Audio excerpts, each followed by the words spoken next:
Hello, welcome. Listen, we were having technical difficulties, and so we decided to end the broadcast. However, this information is so important enough to take some time out to make sure that you have it.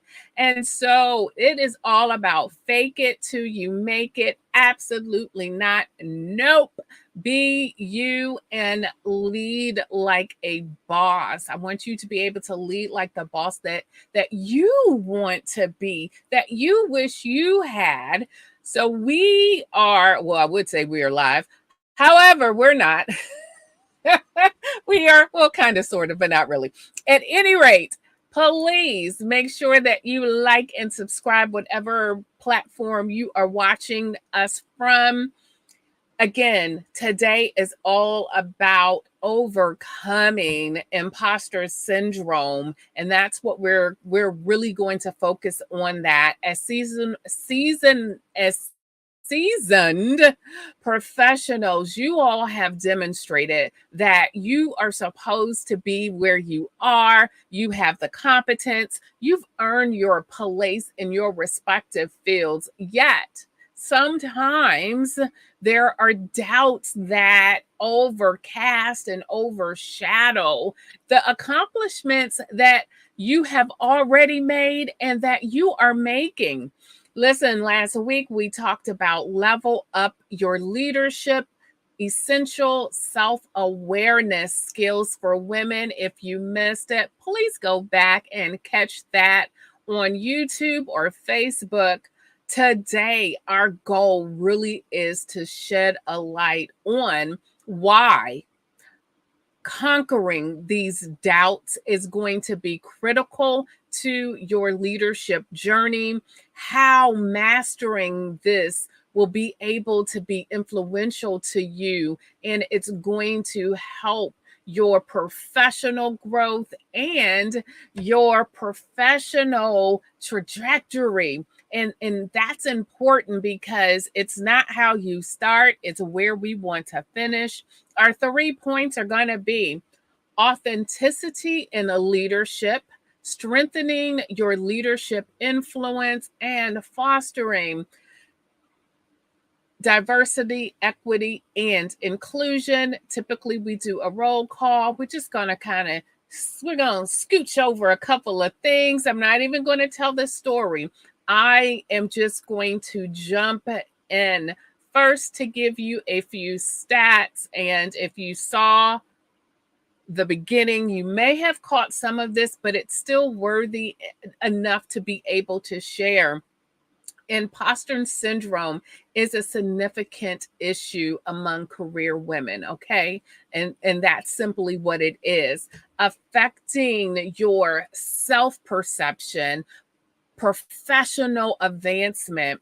A KPMG survey from 2020 reported that 75% of female executives have experienced imposter syndrome at some point in their careers.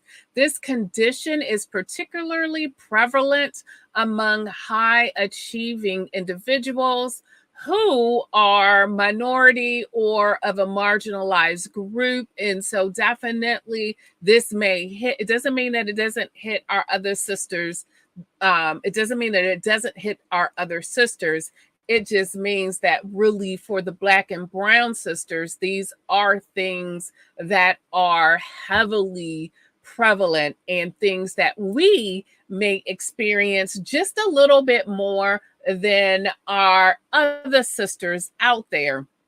It manifests through a variety of symptoms, including emotional exhaustion. There are too many of you walking around out here today, emotionally drained and exhausted. Burnout. We're talking about crispy critter cream type of like done. You are baked and you have turned a crispy color, and that's not good, you all. Seriously, when we're talking about true burnout, we have crossed like this threshold of where we are really in a very heavily bad mental space. And I don't want that for you all. Also, the symptoms could be decreased job satisfaction. It could be low self esteem, trust, and belief. Woo! I have had my day. I have had my time with my own self esteem and having those particular issues.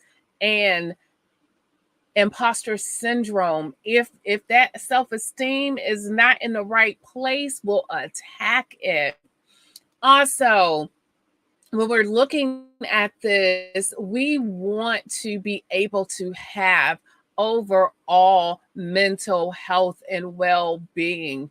When we're talking about imposter syndrome, these are just areas that it really attacks and it really wants to take you out. It wants to inhibit your performance. And guess what? Not today, not today, not today. There's another study that I was looking at from the Survey Center on American Life. It indicates that imposter syndrome is also especially pronounced in our younger women up to age 29 in the workforce. The report notes that 43% of young women, again, up to age 29, often feel that they are not good at their job compared to 30% or 36% of young men.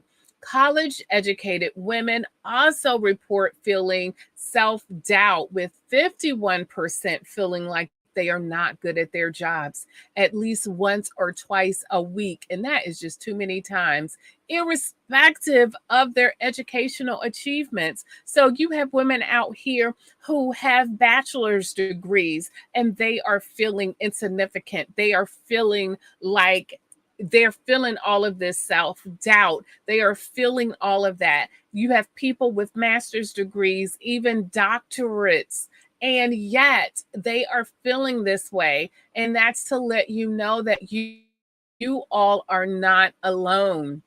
These findings highlight that while women are achieving greater economic and professional success more than ever before, the internalized pressure of imposter syndromes still remains a barrier to your career progression and your well being. Nonetheless, the research does suggest that experiences and professional growth can diminish this self doubt over time. So, the experience, your professional growth, you also need those supportive relationships, whether they're in the workplace or outside the workplace. We're talking about mentors, we're talking about sponsors, we're talking about professional coaches.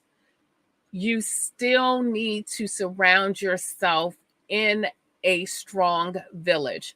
Now, let's get to our meat of what we're going to be talking about. And remember, we're really talking about why this is important.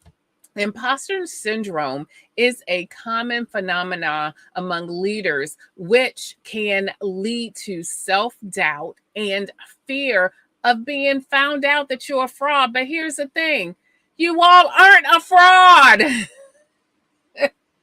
You all aren't a fraud.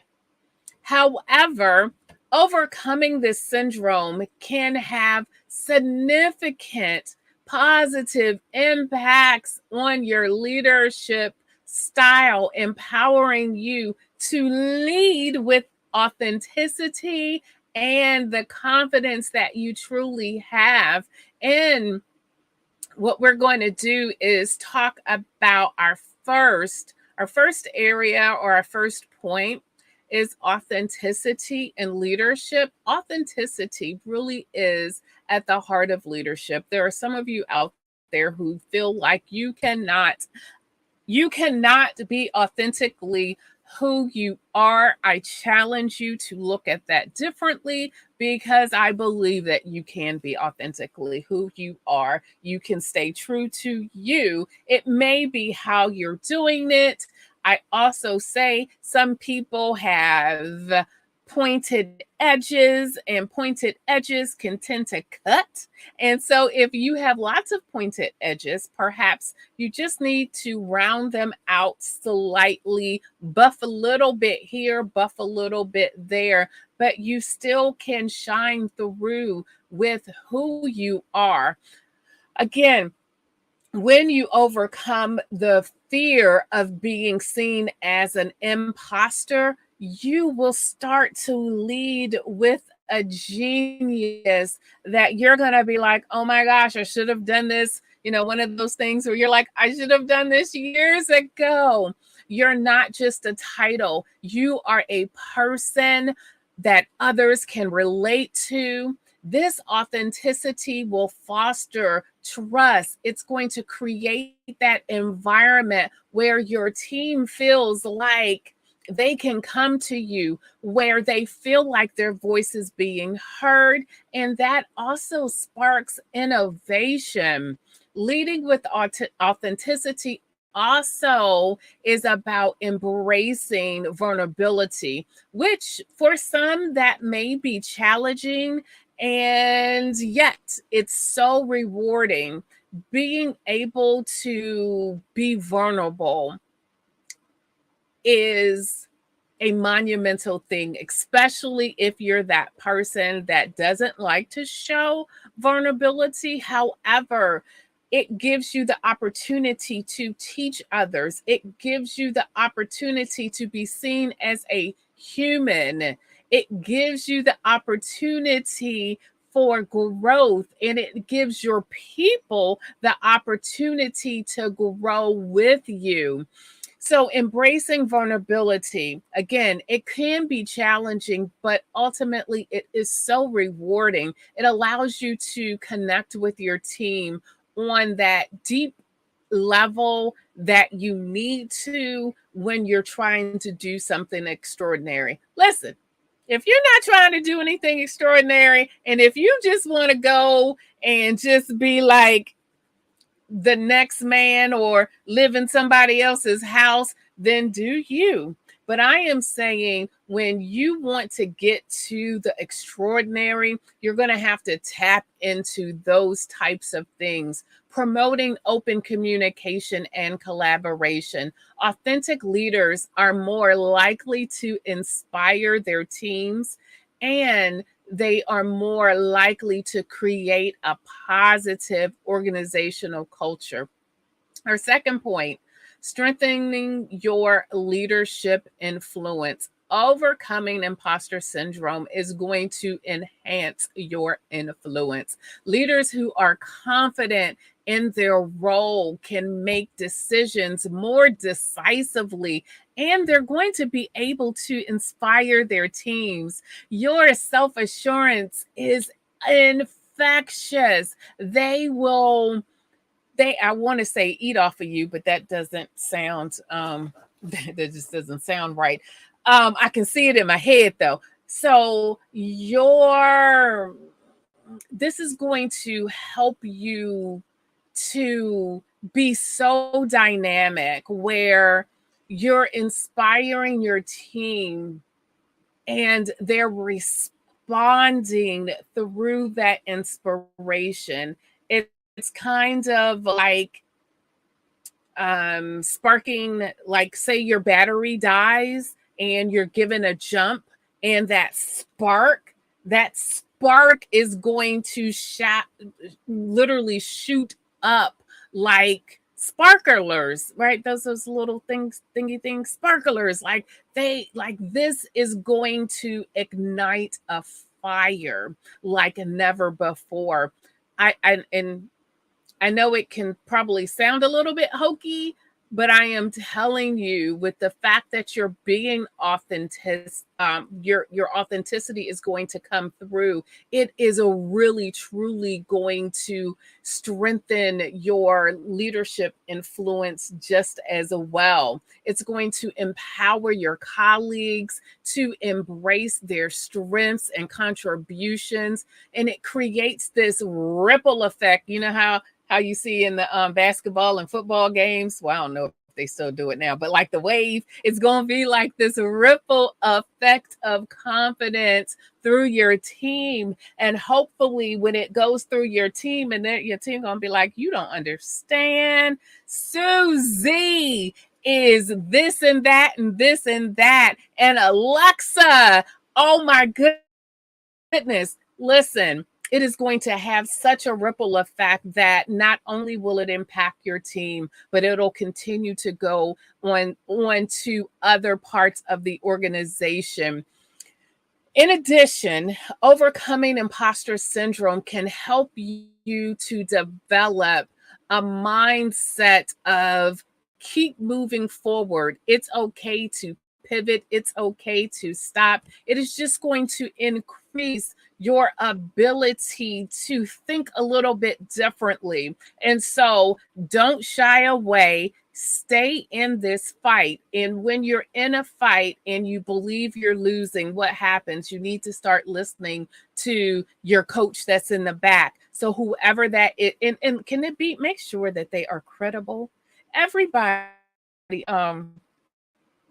I'm sorry, everybody that says their coach is not, I'm just saying, everyone that says their coach has not gone through official training, that hasn't had hours, that hasn't submitted logs and things. So when you're going to someone, just make sure it does not have to be me.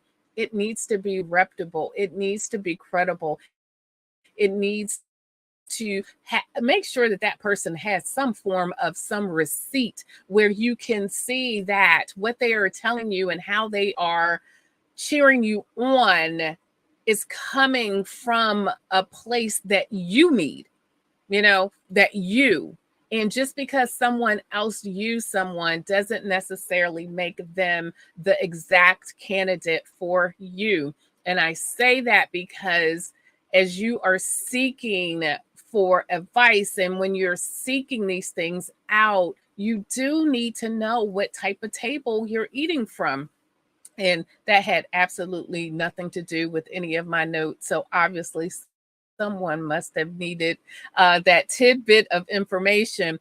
So, when we're talking about just being able to change the way that we're thinking, it also means being open to feedback. It's about continuous learning and always improving your skills. We should not be trying to get away from that. When you lead with this type of a growth thought process, you're more likely to be resilient, adaptable in the face of challenges and adversity. And people need to see, your staff needs to see how you handle challenges and adversity. All of that ties into how you're able to strengthen your leadership influence. Our third point is all about fostering diversity, equity, inclusion. Y'all, and I always have to say this, even when I say DEI, you got the BA, the belonging and the accessibility, but that's another story for another day. Defeating imposter syndrome supports this whole DEI in the workplace. We're talking about kicking out the self-doubt, kicking out the loathsomeness, all of that. This supports DEI in the workplace. When you believe in your own value, you better appreciate the diverse contributions of others. You can see it a little bit more clear because you then step outside of whatever is rolling around in your head to be able to see the brightness, the beauty that is around. A leader who has conquered self-doubt is more likely to recognize and mitigate biases, promote diversity, promote inclusivity, promote opportunities for everyone that is around. You're able to champion a culture of belonging and fairness. To foster DEI, leaders must be willing to challenge their assumptions. Listen, Linda. I know. I love that. Don't y'all love that? Don't y'all love that? Listen, little Linda, little thing, that little clip. Listen, you need to challenge your thought process, how you think. Whew. And I say that because we have been taught some thinking, and I think it's Joyce Meyer, some thinking. I think it's thinking. Yeah, something like that. Listen, we have been taught some things. Challenge it. Okay, they said the sky is purple. How do you know that? I know I'm throwing it out there. I don't want to hit too close to home for people. But they said the sky is purple, and you believe because it was your dad, it was your cousin, it was I don't know, maybe another figure, but they said the sky is purple and you just went along with it. It's so important when we're talking about DEI that we are even able to challenge our assumptions. And so that is something that you must do. Challenge your assumptions and your biases. Actively seek diverse perspectives and create, again, this inclusive environment. By overcoming imposter syndrome, you can be a more effective leader, creating a workspace where everyone feels, again, valued and supported.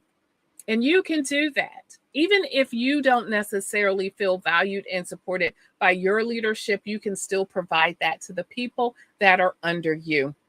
Now, with all that being said, I always love closing with a quote, but before, I need you all to understand that your journey to overcome imposter syndrome is not an easy one. It is a doable one. The benefits are worth it.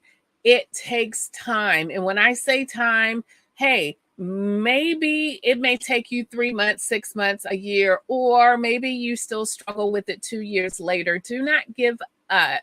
I really urge you to talk to mentors and, again, seek a professional coach that's able to get you out of that stuck place. We do not want you to be walking around with the repercussions of what happens with imposter syndrome. You were not built to be walking around here burnt and crispy. You weren't built to be walking around here with negative self-esteem or low self-esteem issues. Understand, if you keep kicking and rocking with imposter syndrome, those other things come along with it, and we do not want that for you. I always like to end with a quote. This quote is by Nelson Mandela.